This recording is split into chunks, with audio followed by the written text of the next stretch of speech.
மதுரை ஜெய்ஹிந்துபுரம் ராமையா தெருவில் அமைந்துள்ள யோகிராம் சுரத்குமார் குருஷேத்திரத்தில் வியாழக்கிழமையை முன்னிட்டு சிறப்பு பூஜைகள் விமர்சையாக நடைபெற்றன. ஒவ்வொரு வாரமும் வியாழக்கிழமைகளில் இங்கு சிறப்பு வழிபாடுகள் நடத்தப்படுவது வழக்கம். அந்த வகையில் இந்த வாரம் நடைபெற்ற பூஜையில் ஏராளமான பக்தர்கள் கலந்து கொண்டனர். முன்னதாக ராஜஸ்தானில் வடிவமைக்கப்பட்டு திருவண்ணாமலை ஆசிரமத்தில் 5 ஆண்டுகள் பூஜிக்கப்பட்ட மூலவர் சிலைக்கு பால், பழம், தயிர் மற்றும் இளநீர் உள்ளிட்ட திரவியங்களால் விசேஷ அபிஷேகங்கள் செய்யப்பட்டன. தொடர்ந்து வண்ண மலர்கள் மற்றும் புத்தாடைகளால் சுவாமி அலங்கரிக்கப்பட்டு தீபாராதனை காண்பிக்கப்பட்டது. இதனைத் தொடர்ந்து உற்சவமூர்த்திக்கும் பால், பன்னீர், இளநீர் உள்ளிட்ட வாசனை திரவியங்களால் பக்தர்களே நேரடியாக அபிஷேகம் செய்து மனமுருகி வழிபட்டனர்.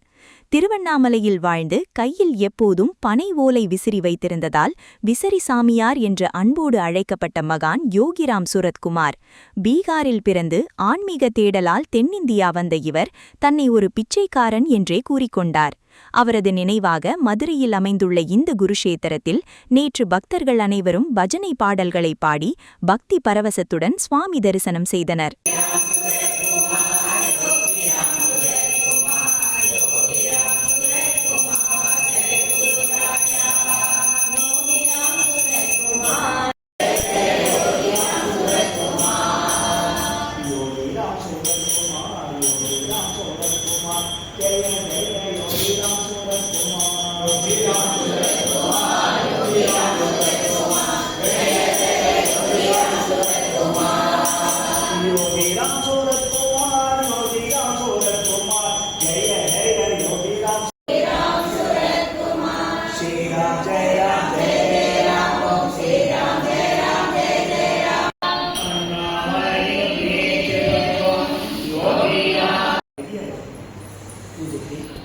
ஆனதாசனம் போனவங்களுக்கு தெரியும்.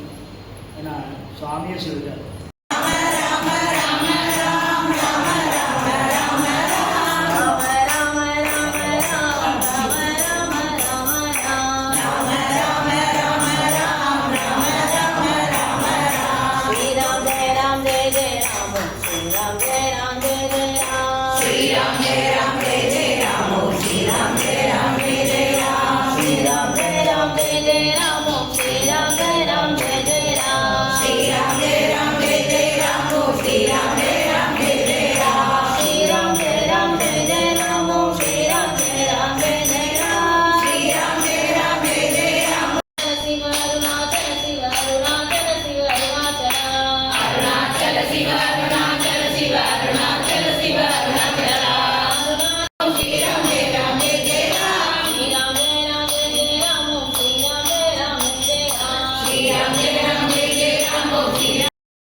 Yogiram